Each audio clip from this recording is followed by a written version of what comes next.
My boyfriend called me his future while secretly proposing to another woman. So I left him alone at a $200 dinner, with his lies open on his own phone. I was sitting across from the man I thought I was going to marry when I accidentally cracked open a door he'd spent months making sure I'd never find. He was smiling at me, candlelight, good wine, the whole thing, and I was holding his phone, staring at a woman in a white dress. My name is Sia, and I need you to understand something before I tell you this story. I was not a suspicious girlfriend. I was not the type to go through phones, check location histories, or slide into his DMs pretending to be someone else. That was never me. I trusted Damien the way you trust gravity, without thinking about it, because why would you? We'd been together for 3 years. 3 years of inside jokes and shared grocery lists and knowing exactly how the other person takes their coffee. 3 years of meeting each other's families, surviving each other's worst days, building something I genuinely believed was real. He was charming and attentive and the kind of man who remembered the small things, your favorite flower, the movie that made you cry, the way you like your eggs on a Sunday morning. He was also, as it turns out, the kind of man who could look you directly in the eye and smile like everything was fine while his entire second life hummed quietly in the background. But I'm getting ahead of myself. It was a Saturday night in late March. The kind of Saturday that felt like a reward after a brutal week. The air had that first real edge of warmth to it, and Damien had made a reservation at Marcello's, this upscale Italian place downtown that had a 3-week waitlist and candles on every table. He'd been unusually attentive lately, more thoughtful, more present. I remember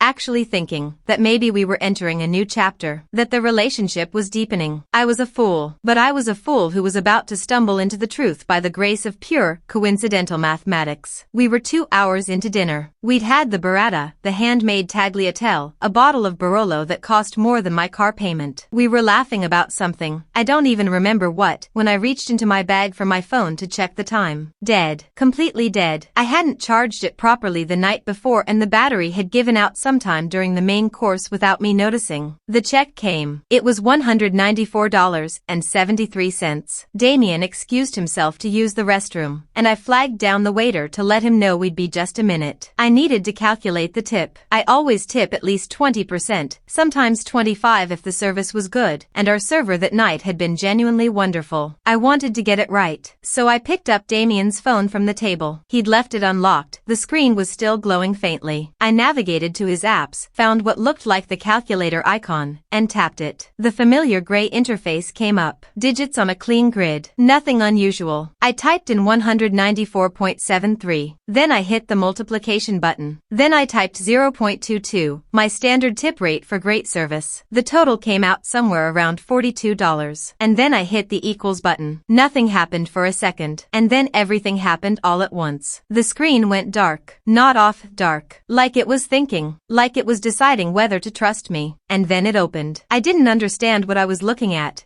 first. There were folders. Neatly organized folders on a black background. No calculator interface anymore. Just a clean, minimal layout that looked like a private photo library. My brain genuinely took several seconds to catch up with my eyes, because it didn't make sense. I'd pressed equals on a calculator and ended up somewhere else entirely. Later, I would learn exactly what this app was. It's one of those secret vault apps, disguised to look like a calculator, but if you type in a specific 4-digit passcode and hit the equals sign, it unlocks a hidden drive, a private photo library completely invisible to anyone who doesn't know the code. You can find these apps easily. They're marketed as privacy tools. They're used, overwhelmingly, by people who are hiding something they cannot afford to have found. By sheer, universe-altering coincidence, my tip math 0.22 times $194.73 had produced a number that ended in the exact 4-digit sequence Damien used as his passcode. The odds of that happening are almost incomprehensible. And yet, my thumb hovered over the screen. I should have closed it. I should have exited the app and pretended I hadn't seen anything, because some part of me, the part that still believed in him, the part that had shared a bed with this man for 3 years, was already trying to talk me down from the ledge. It's probably just old photos. Maybe embarrassing pictures he didn't want you to see. Maybe it's something totally innocent recent. I tapped the first folder. The heat that hit the back of my neck was instantaneous and total. I felt it travel from my collar to my ears before my brain had even finished processing what I was looking at. It was a woman. A beautiful woman, maybe 28, 29, with dark hair and a white dress. She was standing in a field I didn't recognize, the kind of golden hour light that professional photographers chase for hours. She was laughing. Her left hand was raised toward the camera. There was a ring on her finger. A diamond ring. A brand new diamond ring. I scrolled. The next photo was of Damien. My Damien. Kneeling on one knee in that same golden field, holding a ring box up toward her, his face split open with the widest smile I had ever seen him make. A smile I don't think I had ever personally received. A smile that belonged to someone else, on one knee in a field I'd never been to, proposing to a woman I didn't know existed. I kept scrolling. Photo after photo after photo. The two of them at a vineyard. The two of them at what looked like a bed and breakfast. Him with his arms around her waist from behind, both of them looking at the camera like they were already married. Her sitting across from him at a candlelit dinner. A candlelit dinner. While I was sitting across from him at a different candlelit dinner, right now, tonight, $200 worth of Italian food sitting in my stomach and a dead phone in my bag. These photos weren't casual. They weren't blurry, stolen, secretive. They were shot by a photographer. They had been planned. Someone had hired a professional photographer to document the moment Damien got engaged. Damien, my boyfriend of 3 years who had told me he was going to Chicago 2 weeks ago for a business trip. He had been gone for 4 days. He had come home with a tan and a bottle of wine he said he'd picked up at O'Hare. He had proposed to someone else. Wait, because that's when the real bombshell dropped. It's not just that he had another woman. It's not just that he had gotten engaged. I kept scrolling. I don't know why. My hands had taken over from my brain entirely, and I found the messages. He had made the mistake of saving screenshots in the vault too. Her name was Priya. She worked in his office. I had heard her name exactly twice, once when he mentioned a work happy hour, once when he complained about a project deadline. She had existed in my life as a background character, a 2-syllable word that meant nothing to me, a coworker, one of dozens. She was not a background character. The screenshots were of their text thread. Months of it. I didn't read every word. I couldn't. My vision had gone genuinely blurry, like the world had lost its resolution, but I read enough. I read the messages from before Christmas, which meant this had been going on for at least 4 months. I read the messages where he called her the one. I read the message where he said, and I am going to keep my composure telling you this, where he said, I'm going to figure out the Sia situation soon. The Sia situation. I was a situation. I was something to be figured out. I sat with that for approximately 4 seconds before something in me went very, very quiet. Not calm. Quiet. There is a difference. Calm is peaceful. This was the quiet of a room after a gunshot. The kind of quiet that comes after all the noise has been used up. I looked around the restaurant. White tablecloths, soft jazz, other couples having normal evenings, a waiter refilling someone's water. Everything absolutely ordinary. I set Damien's phone face up on his empty dinner plate. I did not close the app. The engagement photos were right there on the screen, bright and clear. I reached over to his jacket, which he draped over the back of his chair before going to the restroom. I slid my hand into the outside pocket. His car keys. I closed my fingers around them. I picked up my bag from the floor.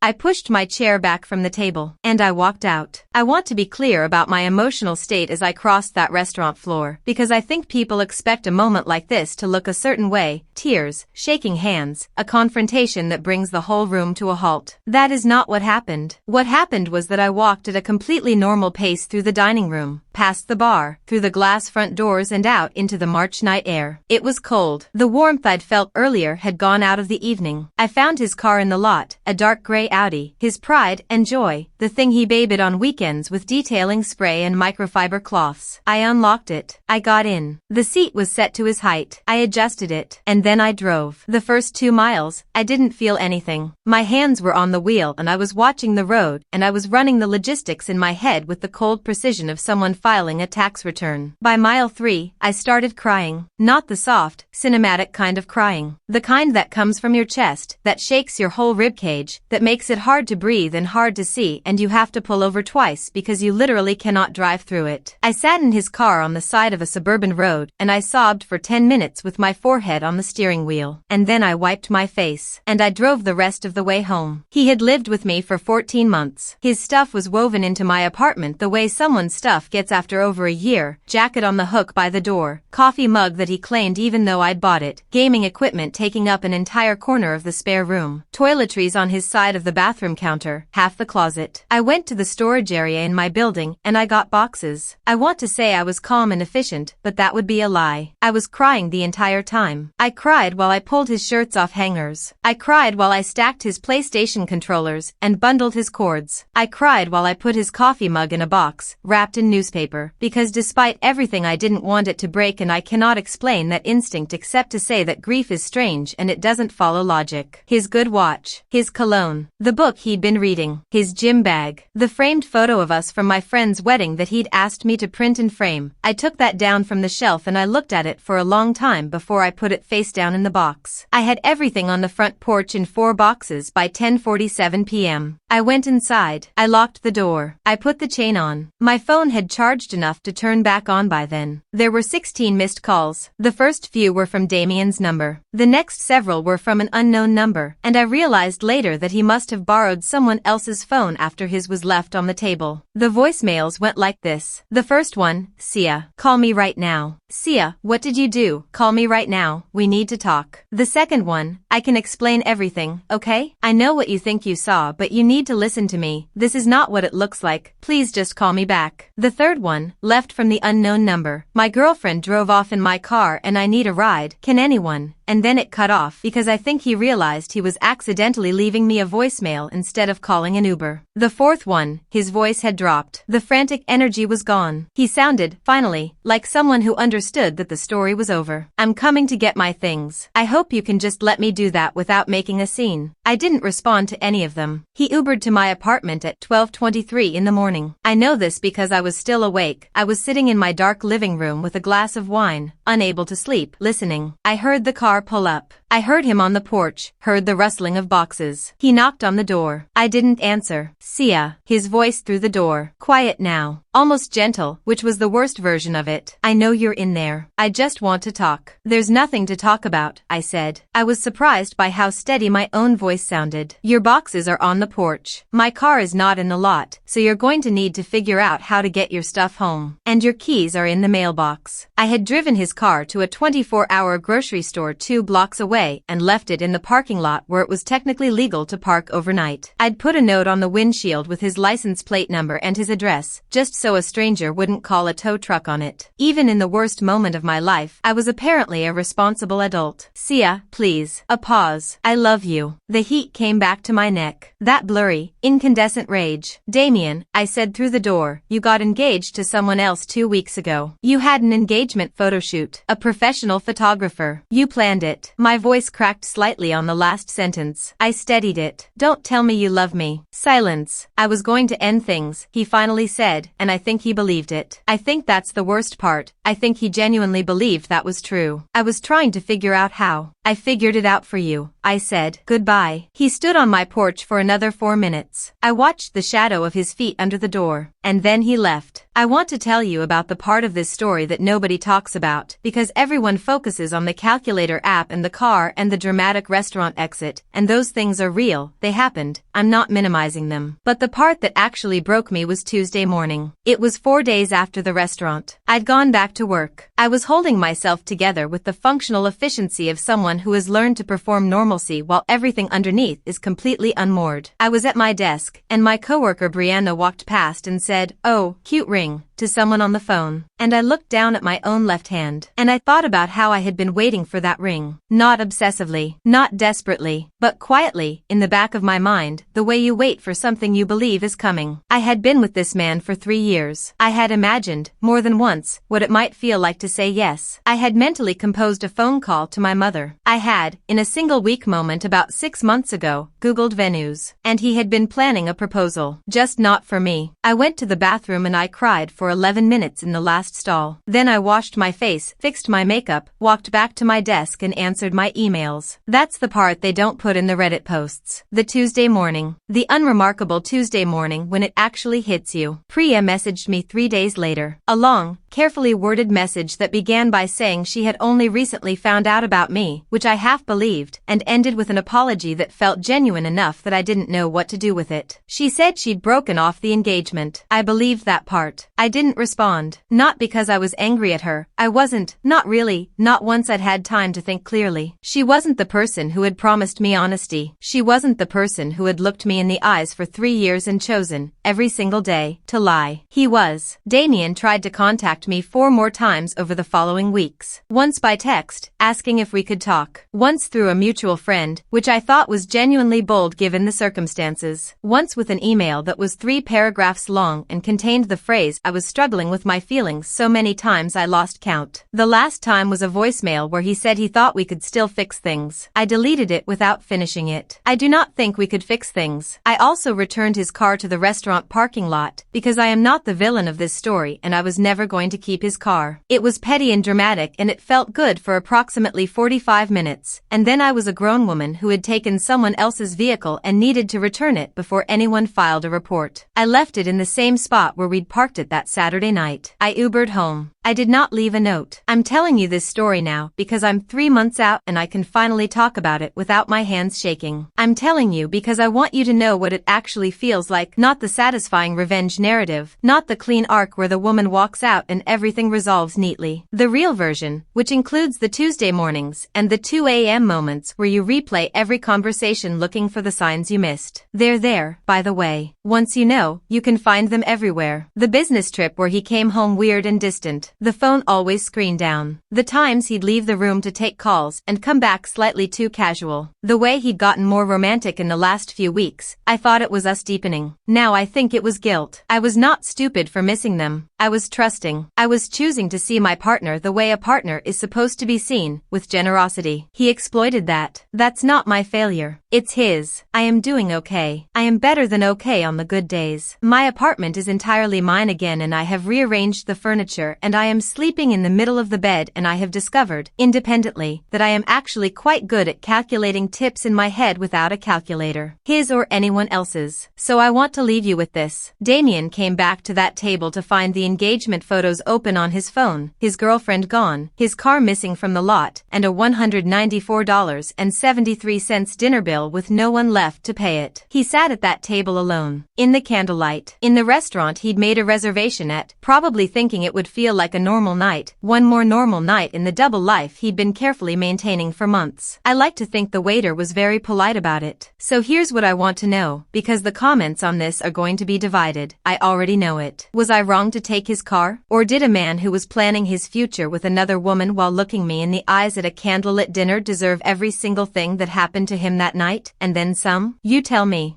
If you have made it this far and want to see more videos like this, then kindly subscribe and turn on notifications so you may never miss another story like this.